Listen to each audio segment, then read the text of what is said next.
महाराज जी, मेरा प्रश्न है कि विवाह से पहले मेरे से कुछ ऐसे अपराध हो गए थे जो अब नहीं हैं, पर फिर नाम जप करते समय भी याद आते हैं। महाराज जी, मैं उन्हें कैसे भूल सकती हूँ?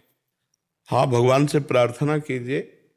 जिस समय वो अपराध नष्ट हो जाएगा वो भूल जाएंगे अपने आप।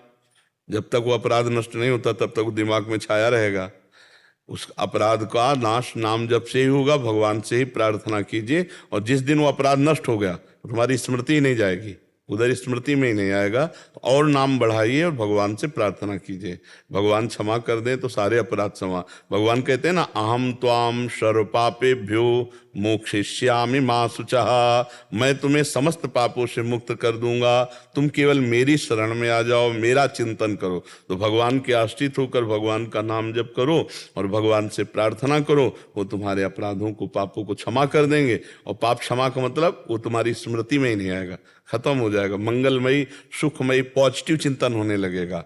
पाप का फल क्या होता है? निगेटिव चिंतन, नकारात्मक चिंतन, भयावह चिंतन, उद्विग्न करने वाला चिंतन। और जब पाप नष्ट हो जाता है तो सकारात्मक चिंतन, आनंद वर्धन करने वाला चिंतन होने लगेगा।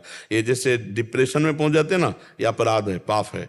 वो सोच सोच सोच सोच करके उसको इतना कमजोर कर देता है कि भय, उद्विग्न, शोक, घबराहट ये उसके अंदर पैदा हो जाती है। तो हमें लगता है कि नाम जप और भगवत प्रार्थना, इससे सब ठीक हो जाएगा। भगवान के भजन में बड़ी सामर्थ्य है, और बढ़ाओ, और नाम जप बढ़ाओ। महाराज जी, आपके द्वारा सुना है कि एक जो पापी पुरुष होता है उसे भी विस्मरण हो जाता है, और एक जो पुण्य आत्मा है जिसने अपना अंतःकरण पवित्र हुआ उसे भी स्मरण, बीच में हम जब बीच में तब उसका अपराध का बोध होता है। महाराज जी, हाँ, जो घोर पापी उसको इससे तो मतलब नहीं। और जो पुण्यात्मा, जो देखो आज या 2-3-4 दिन से सत्संग में सुना कि 2 प्रकार के कर्म, जैसे पापी, पाप करने वाला, पुण्यात्मा, शुभ कर्म करने वाला, और एक था पाप पुण्य मिश्रित। ये जैसे वार्ता है, पाप पुण्य मिश्रित है, ना आप पापी कह सकते और ना पुण्यात्मा कह सकते, दोनों मिश्रित है। उसमें सुधार के बहुत जोर के चांस रहते हैं, और वो पाप पुण्य दोनों को मिटाकर भगवत प्राप्ति कर सकता है। लेकिन पापी है तो उसे नरक जाना ही पड़ेगा। अगर वो भजन का कहीं उसको संत का संग मिल जाए, शास्त्र पढ़ ले और भजन में रुचि हो जाए, तो भगवान कहते हैं अपिचेत्सु दुराचारो भजते माम अनन्य भाग साधुरिव समंतव्या सम्यक व्यवसिता। ऐसा घोर पापाचारी, दुराचारी रहा, पर उसको ये पता चल गया कि भगवान ही एकमात्र मुझे मुक्त कर सकते हैं, और भगवान की शरण में आ गया। तो भगवान कहते हैं मैं उसको पावन करूंगा, उसे साधु मानो, क्योंकि मैं साधु बनाऊंगा।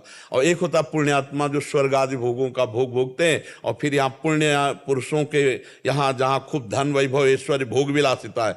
अब यदि उनको भोग विलासिता के मद में पूरा जीवन व्यतीत करते निकल जाए तो व्यर्थ चला गया। अगर कहीं भगवान की हेतु की कृपा से उनको सत्संग मिल जाए, और सत्संग में उनको पता चले कि मेरे जीवन का उद्देश्य तो भगवान की प्राप्ति, भजन है, मैं तो भोग विलास में लग रहा हूं, तो उनको भी चांस है कि भजन में लें। पर ज्यादातर चांस 2 को ज्यादा मिलता है, जो शुभ अशुभ मिश्रित कर्म वाले हैं, तो उनको ज्यादा चांस मिलता है। पापात्मा बड़ा मुश्किल है लग पावे, और कोई धनी पुण्यात्मा जो भोगों में लगा है वो मुश्किल है कि कहीं सत्संग आदि के लिए, कहाँ सत्संग आदि, वो तो अपनी विलासिता में जाता है। तो ये 2 में जो शुभ अशुभ मिश्रित है, इनमें जलन होती कि क्योंकि शुभ भी है अशुभ भी है, तो इनमें जलन होती कि यार हमसे पाप क्यों हो गया, बड़ी गलती हो गई, भगवान क्षमा करें। वो उपाय करते हैं पाप नष्ट। अगर पुण्य बन गया, शुभ का फल सुख आया, तो गौ सेवा, संत सेवा, ऐसे ऐसे करके वो अपने शुभ का नाश कर देते हैं, और भगवत चिंतन, भगवत शरणागति से अशुभ का नाश कर देते हैं, और वो भगवत प्राप्त हो जाते हैं। बिना शुभ अशुभ नष्ट हुए भगवत प्राप्ति नहीं। तो ये बात तो बहुत सुलझने की है कि जिसके शुभ अशुभ मिश्रित है वो बहुत जल्दी इस लाभ को ले लेगा। जी।